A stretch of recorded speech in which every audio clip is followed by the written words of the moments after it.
Hi everyone, welcome back to class. In today's video, we're going to be talking about phase plane analysis. So, many of you will probably remember this from your differential equations class. It's one of the topics that's covered in brief at the very end. We're going to be expanding on that in this course, and today we're going to be reviewing. What we're going to first do is consider an autonomous, homogeneous 2D linear system with constant coefficients. So, let's consider an autonomous. So that means that there's no explicit dependence on the time variable. Homogeneous. So if you 2D linear system, so it's a linear system, and you don't have any the g of t term is not is equal to 0. Linear system with constant coefficients. So the coefficients don't have any time dependence. And so this is going to be x dot of t is equal to ax of t, where our a variable, or our a matrix, is a 2 by 2 real matrix. So the system defines a vector field, by which we mean that for every point in our 2D plane given by x of t, so where the solution x is at a time t, at every point in the plane, it defines a direction. So this defines a vector field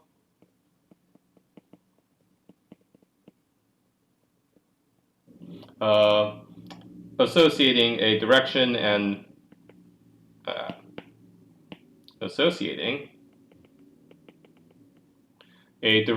magnitude for every point in R2.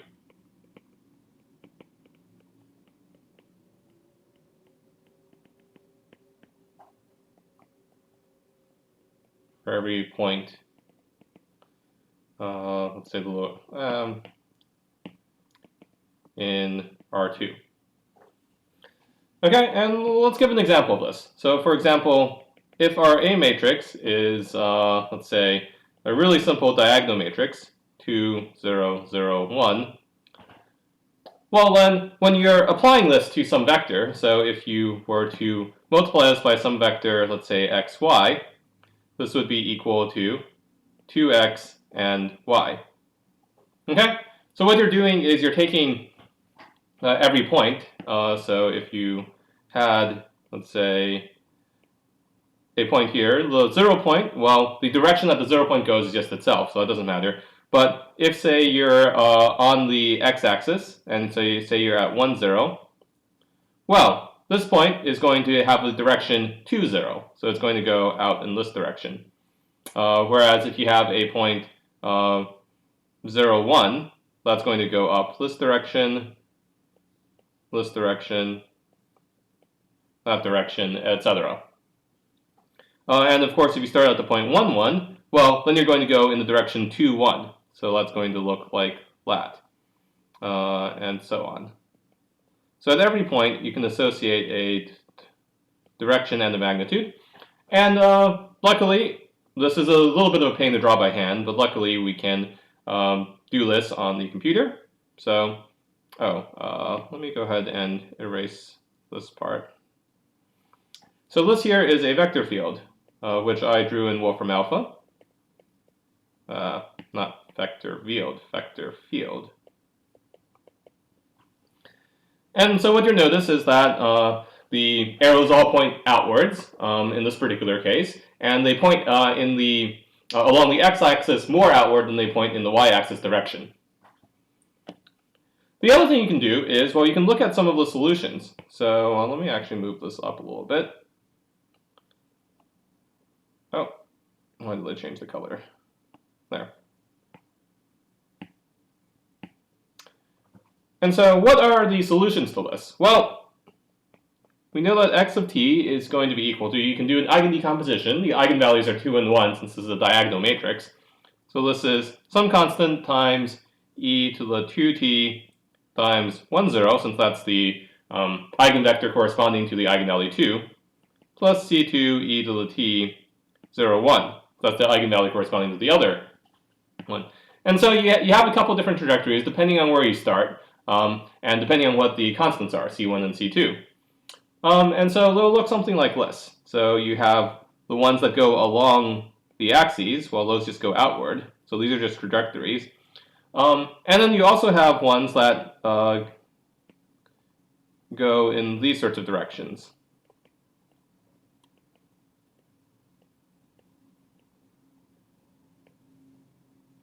So one of the things you notice is that these trajectories, so these are solutions, depending on what your initial starting conditions are. So your vector field defines where these points go. So you can imagine a point starting on here, and then going along in the direction of these vector fields, always being tangent to the directions of your vector field, because that's the direction it goes at any one point in time. And if you draw enough of these, well, these are what are called integral curves, because these are the solutions depending on where you're starting. And so we can also plot this in, also plot this in Wolfram alpha. So these are integral curves. And so this gives you some sense of typical solutions. So in this case, all your solutions radiate outwards from the origin. Depending on where you start, these are the sort of directions that you end up going. Let's give a couple more examples just to of different types of behavior that you might imagine. So let's start by giving a slightly more complicated example. So this example is going to be, let's say that A is equal to 1, 2, 2, 1. So since this is a symmetric matrix, it turns out that you can do an eigen decomposition, and you end up with two eigenvalues. So you end up with lambda 1 is equal to, let's say this is equal to -1, and v1 is equal to -1, 1, and lambda 2 is equal to 3, and v2 is equal to 1, 1. So you can double check these. So you do the standard eigen decomposition, and of course then you get your typical solutions, which are going to be c1 e to the 3. Oh, what just happened? Yeah.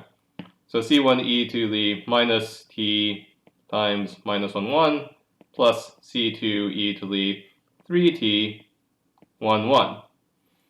So those are our typical solutions, and of course this also defines a vector field. So if you were to multiply this by x, y, what you'd end up getting is you get a new vector direction. You'd get x plus 2y and 2x plus y. So that's for the vector field. And so what that ends up looking like, come on, is something like that. So this is the vector field for this particular one. And of course you can draw the curves along this as well, in the form of, you can draw all the integral curves, and that gives you a diagram like that. So what you're seeing is that along one of our eigenvectors, one of our eigenvectors is this one, and the other eigenvector is there. And along each of those two eigenvectors, you come in along one of the eigenvectors and go out along the other one.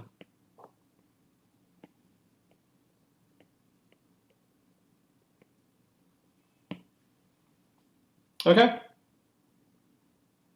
And so that's another possible behavior, and this is what we're going to define as a saddle point later. But first, let's give another somewhat more complicated example. So this is going to be A is equal to -1, 2, 0, -1. So now, this is a little bit more complicated because you don't actually have, it turns out that this doesn't have a set of linearly independent eigenvectors. Instead, it has, you need to use the generalized eigenvector. So if you use the techniques we've discussed, what you'll find is that this is actually equal to c1 e to the minus t 1, 0. So this is the one eigenvector we do have, since 1, 0 is an eigenvector, plus, actually let me rewrite this, since I think I'm going to run out of space. So this solution is equal to c1 e to the minus t 1, 0, plus c2 times the quantity t e to the minus t 1, 0, plus e to the minus t, and this is the generalized 0, 1 half. So this is the generalized eigenvector corresponding to that, based on the formula we discussed in, I think, one of our previous videos. You can also solve this directly by using the matrix exponential, but that's a little bit more complicated and requires actually taking the matrix exponential. So we're not going to do it right now, but suffice it to say that those are the class of solutions. And we end up with a diagram that has this sort of weird behavior. So you have your eigenvector 1, 0 here. And what you're noticing is that instead of going along another eigenvector, you're doing this sort of weird curvy behavior inward.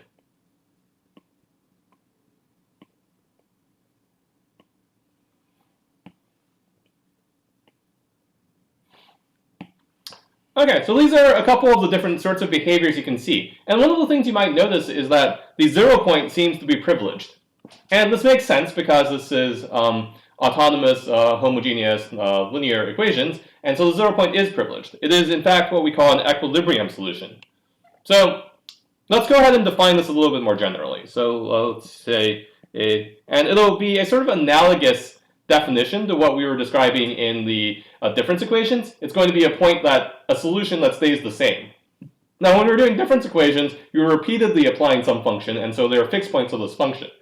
Here, instead, we have a differential equation, which says what direction a point moves.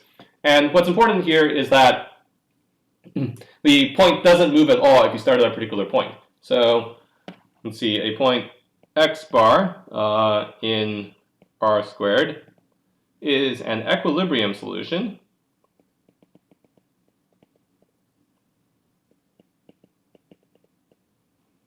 Is an equilibrium solution if the constant function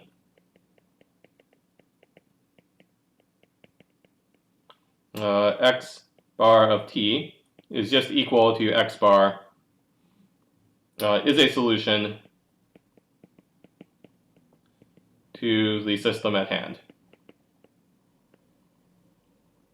So thus, for the system that we're talking about here, we have dx bar dt is equal to ax bar. But of course, it's constant, which means that we've taken the derivative of x of a constant with respect to time. All you're going to get is 0.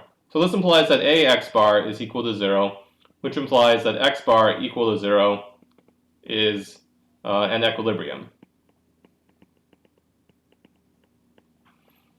Also, we have that if A is invertible,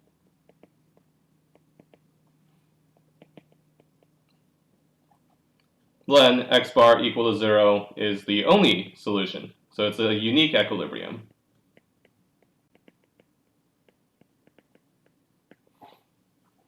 Okay. And so now there are a couple of definitions we can give, and these are definitions that, or not definitions, but a couple consequences. So if all eigenvalues of A have negative real part, then we proved earlier that the limit as t goes to infinity of x of t is equal to 0 for any solution. For all solutions x of t, so the origin, so the 0 point, is asymptotically stable.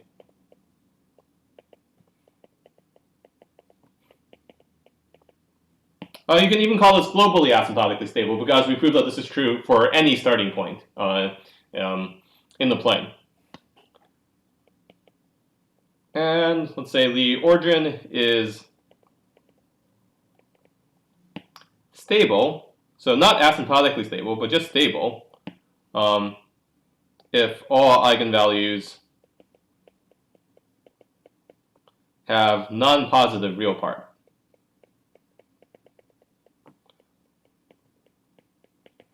So this is because you can have something being stable without it limiting towards the original starting point if you stay close to it for all time. So basically, remember that we define stability for the difference equations by saying, oh well, if you start close to it, you don't go too far away. And so even if the eigenvalue has a 0 real part, so it's non-positive, but it's not necessarily negative, you're still not going to go further away. And the origin is unstable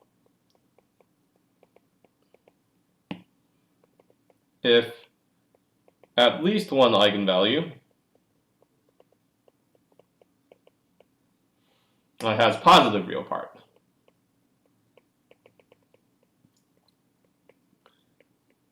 Because then you're going exponentially fast away from the origin real part. Okay, so we're basically applying these ideas of stability and unstableness and asymptotic stability to differential equations instead of just difference equations. And instead of there being a discrete time, at time 1 you're here, at time 2 you're there, instead you have a continuous time where things are just moving around continuously based on these vector fields that based on these vector fields over here that things are moving down along.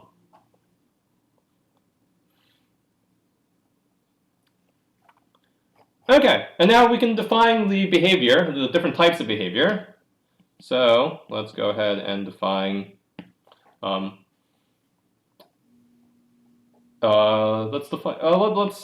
let me give some more descriptions.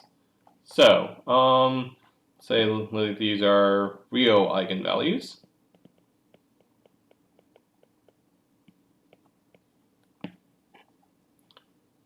And let's go ahead and let me put that on a different color just to make that distinguished. So put that in purple. So real eigenvalues.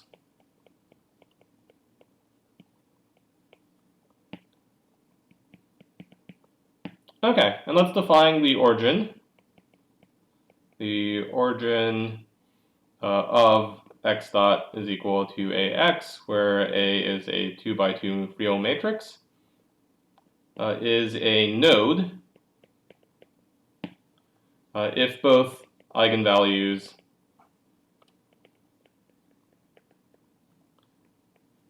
lambda 1 and lambda 2 have the same sign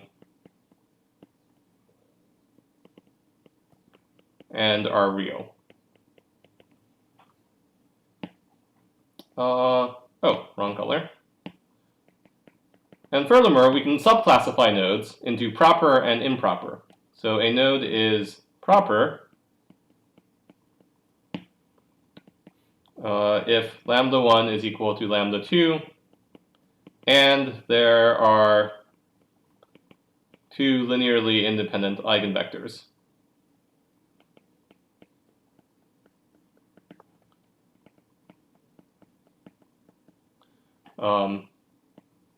And it is improper otherwise. And we'll see that these proper nodes actually have very nice behavior. So let's give an example of this, or a couple of examples of what this might look like. So let's say one of them, everything's going inward. Let's say we have two eigenvectors, let's say 1, 0, and 0, 1. And things are going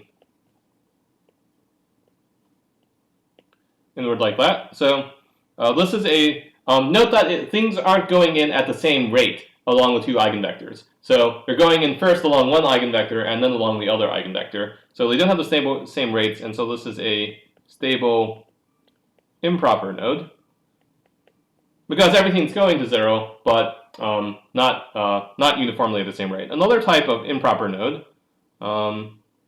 is the one we showed earlier, where we have one eigenvector, but we don't have the second eigenvector, and you have this weird sort of behavior instead because we are using a generalized eigenvector.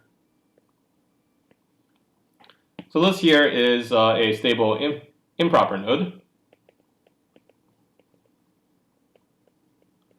because everything is going to the origin, but they're doing it in a sort of weird way.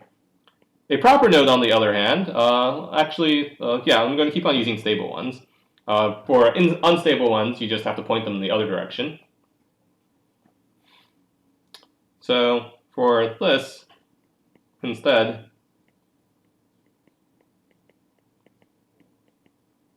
everything points in at the same rate.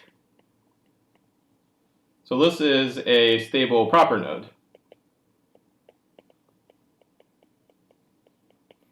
So you're going closer to the origin. No matter where you're starting, you're going at the same rate, and your path is very obvious. So this is also known as a star node, which we'll discuss a little bit more later. Okay, so this is the simplest case where where you have a node when both the eigenvalues have the same sign and are revealed. So let's say nodes. Well, another case is obviously when you have different signs. So let's see. Real eigenvalues saddles.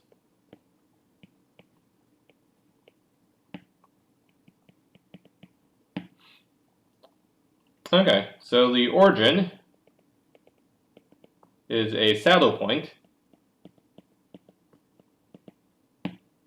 if lambda 1 and lambda 2 are real and have opposite signs.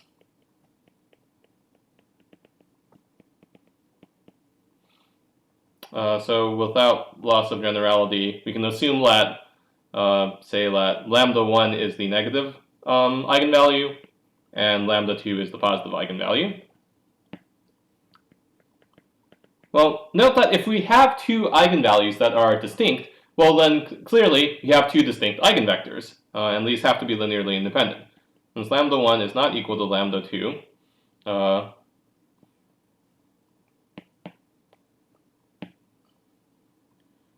we have two linearly independent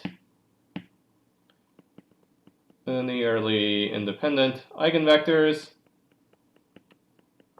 v1 and v2. Okay, well, when this is the easiest case to explicitly solve the solution for, because then x of t is equal to c1 e to the lambda 1 t times v1, so the first eigenvector, plus c2 e to the lambda 2 t times the second eigenvector. And we can plot this out. So let's give an example. So let's go back to 1, 2, 2, 1. So as I said earlier, we have lambda 1 is equal to minus 1, and lambda 2 is equal to 3. And v1 is equal to minus 1, 1, and v2 is equal to 1, 1. So in this case, we have this chart. And so we have our eigenvectors. So there's this one here, and this one here. And we also have an eigenvector that goes inward. Why is this? Well, you can think of this one here as the solution to x of t is equal to e to the 3t 1, 1. Right? Or some constant times that, where the constant, let's say, x of t is equal to c1. So where you're setting the constant c2 equal to 0. Whereas this here is x of t is equal to c2 e to the minus t v2, where v2 is minus 1, 1. And then all the other solutions are some combination of those two, where you don't say that c1 and c2 are equal to 0, they have some non-zero value. And so in that case, what the behavior you end up having is things go in along one eigenvector and then come out along the other. And so this is known as a saddle point. There are a couple other easy examples. Let me just give a super easy example, 1, 0, 0, minus 1. Well, in this case, you're coming in along, so along the first eigenvector, which is this 1, 0, you're going outward. And along the other eigenvector, you're going inward. And so you end up with this saddle point. And note that the eigenvectors aren't necessarily orthogonal, but you still end up going in along one and going out along the other. For example, if you had eigenvectors, let's say, here, and say here, then you would go in, oh, sorry, those are going the wrong direction. Let me try that again. So if you end up with, let's say, an eigenvector along the y-axis again, and then the other eigenvector, let's say, is here going outward, well then you still have the same sort of behavior. I'll use the wrong color, that's alright. Okay, so there are all kinds of different saddle points, and these are some of the easiest to graph because all you have to do is you draw the two eigenvectors, and then you just go along one and then come out along the other. Okay? And so one of the things you might note is that saddle points are not stable because, well, you tend to, they have a positive eigenvalue, and so you will be going out for many of the points. Okay, so that was real eigenvalues, and now let's consider complex eigenvalues. So say complex eigenvalues.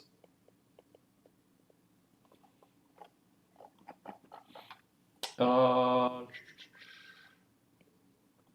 complex eigenvalues. So let's go ahead and give a definition. So if lambda 1 is equal to a plus bi, and lambda 2 is equal to a minus bi, where a and b are real numbers, and so lambda 1 and lambda 2 are complex numbers, then the origin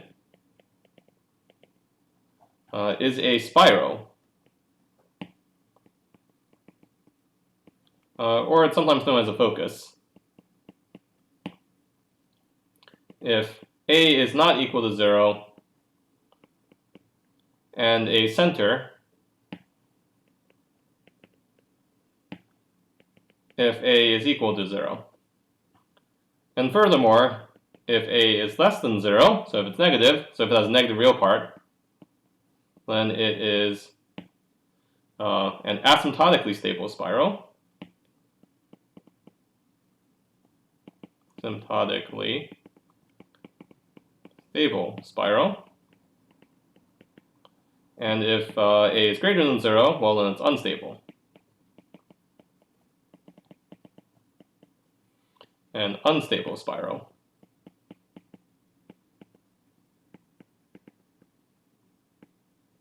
Oh, I should be putting that in black. Okay, so then that's an unstable spiral, and well, a center is neutrally stable.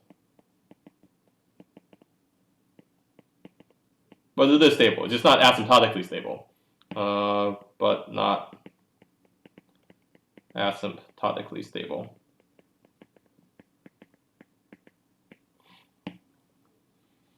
Okay, so what do these things look like? So if your eigenvalues are only imaginary, well, then you can then your equation is just then the sines and cosines. So you end up with just these circular behaviors. So let me draw some circles. And you just go around either clockwise or counterclockwise, depending on the equation. But you end up with something like this. And so this is a center. And if you have a real component, then things either go inward or go outward. So they don't just stay in place. And so you end up with things like that, which is an asymptotically stable spiral.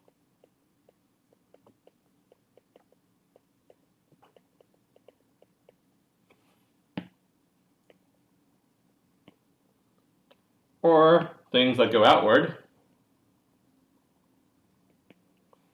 You have unstable spirals.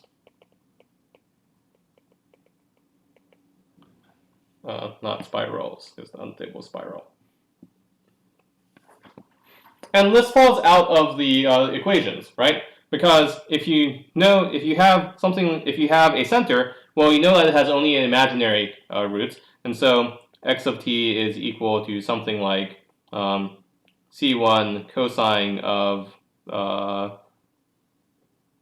the bt plus c2 sine of bt, right? And so you have something that's just the sum of sines and cosines. Whereas here, if you have an asymptotically stable spiral, then you have is equal to e to the minus, or no, just at. I guess this is true for both of these. So for both of these, you have x of t is equal to e to the at times c1 cosine bt plus c2 sine bt. And so if you have a negative, so if a is negative, well, then things spiral inward, and if a is positive, well, things spiral outward because your values get bigger or smaller in modulus as you get, in Euclidean distance from the origin as t goes on. Okay, so now that we've gone ahead and classified all of these, we can summarize all of this in what's known as the stability diagram. So if we let A be a 2 by 2 matrix, 2 by 2 matrix, and let's go ahead and say tau is equal to the trace of A, and delta is equal to the determinant of A. Well, then it's fairly easy to verify, and you should remember this from your linear algebra class, that lambda squared minus tau lambda plus delta is the characteristic polynomial of A.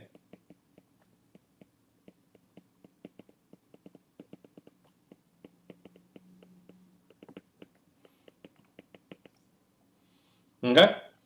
Which then, of course, implies that lambda 1 and 2 are equal to the two eigenvalues.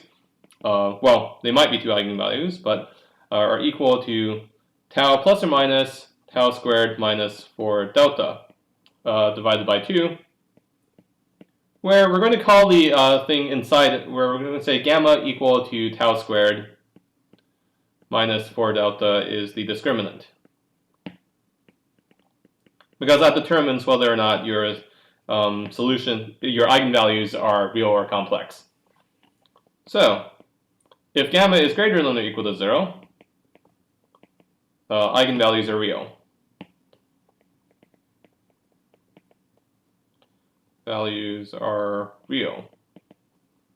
And then, given that, if tau is greater than 0 and delta is greater than 0, well, that of course implies that both of your eigenvalues, lambda 1 and lambda 2, are greater than 0.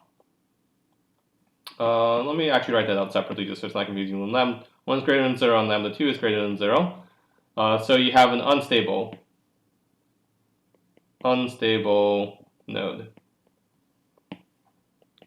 On the other hand, if delta is less than 0, well, delta is just lambda 1 times lambda 2, since the determinant is equal to the product of the eigenvalues. So lambda 1, lambda 2 is less than 0, which of course means that the two eigenvalues have different signs.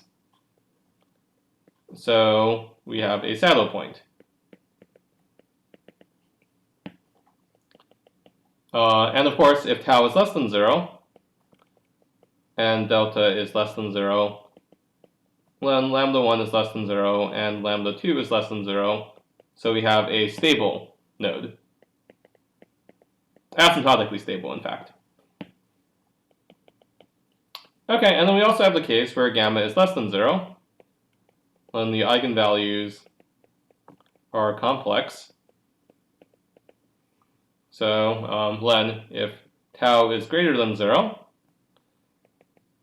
well, that implies that the real part of each of our lambdas is greater than 0, because tau is equal to the sum of your two eigenvalues, and if these are complex, then the imaginary parts cancel out. So then you get an unstable spiral. And if tau is equal to 0, well, then it's purely imaginary. So the real part of lambda 1, 2 is equal to 0. So you have a neutral center.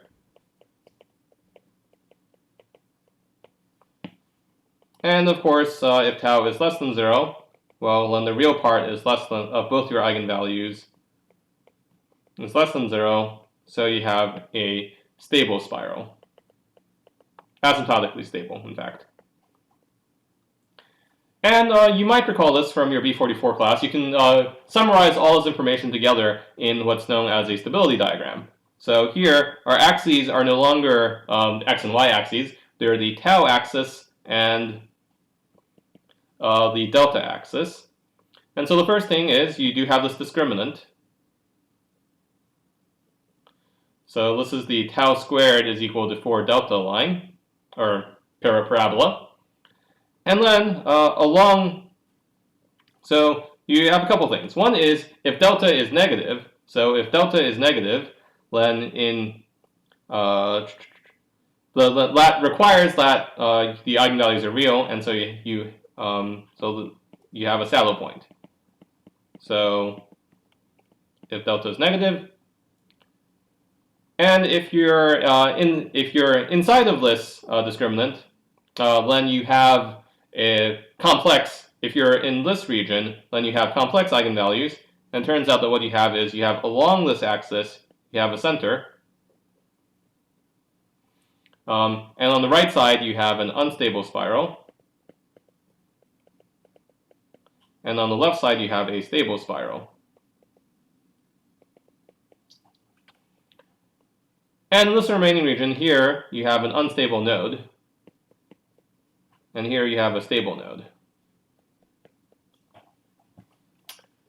Okay, so let's go back and quickly review some of what we covered today.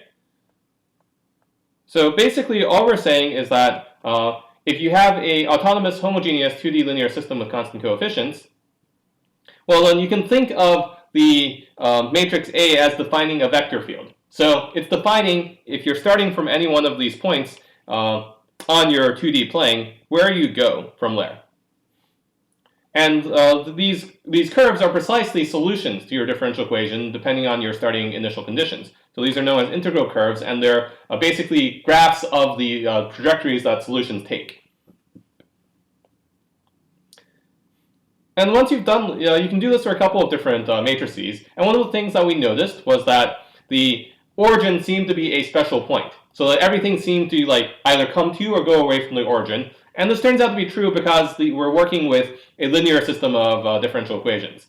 When we're working with nonlinear equations in the next chapter, we'll be using the Jacobian instead, and then doing the sort of analysis around each of the different equilibria.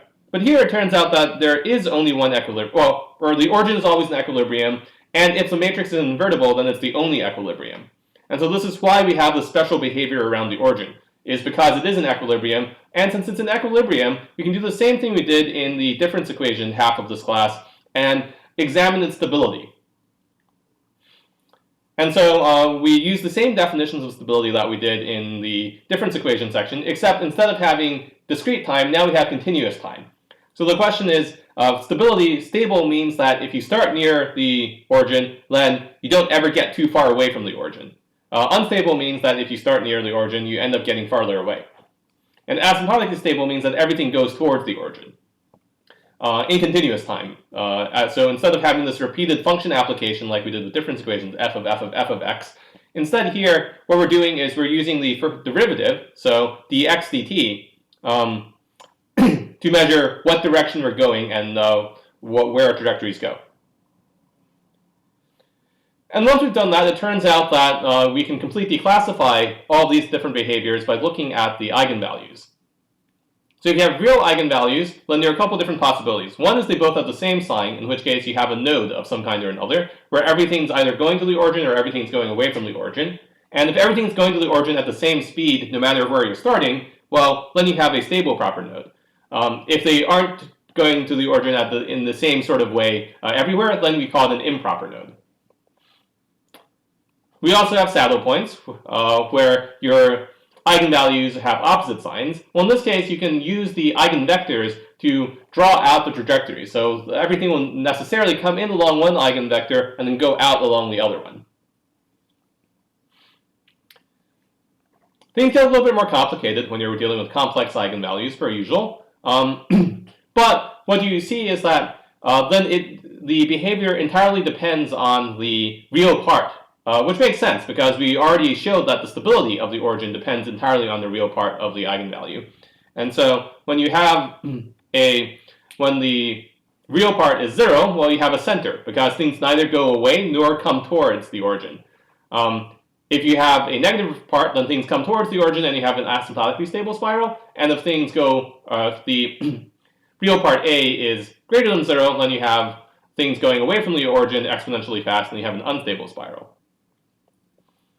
And then all we did is we summarized all this information together for a 2x2 matrix using the tracing determinant. Since so this doesn't necessarily work in higher dimensions because you can't because you need more things to determine the eigenvalues than just the tracing determinant. But in the case of a 2x2 matrix, you can't actually completely characterize it by the tracing determinant, and that determines whether the eigenvalues are positive or negative. Or I mean, it completely determines the eigenvalues.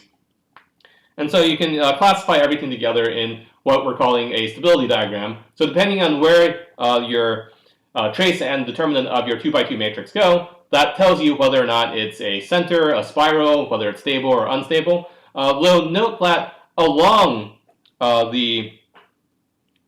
along some of these lines, so like along the discriminant line, it doesn't actually tell you what the exact behavior layer is. So we're not going to go into too much detail about some of the improper nodes, for example. Yeah. Okay. Hopefully that is a useful summary of phase plane analysis, which should be mostly review, but in case it isn't, this was a relatively comprehensive overview. We will be using this sort of analysis much, much more once we get to the nonlinear half of differential equations, because then often it's hard to get these explicit solutions. So for these linear differential equations, we could get explicit solutions very often. For nonlinear ones, that becomes much less possible, but you can still do a local analysis around each of the equilibria by linearizing and getting the Jacobian, and then doing the same sort of analysis that we're doing here. Thank you very much, and I'll see you in class. Bye.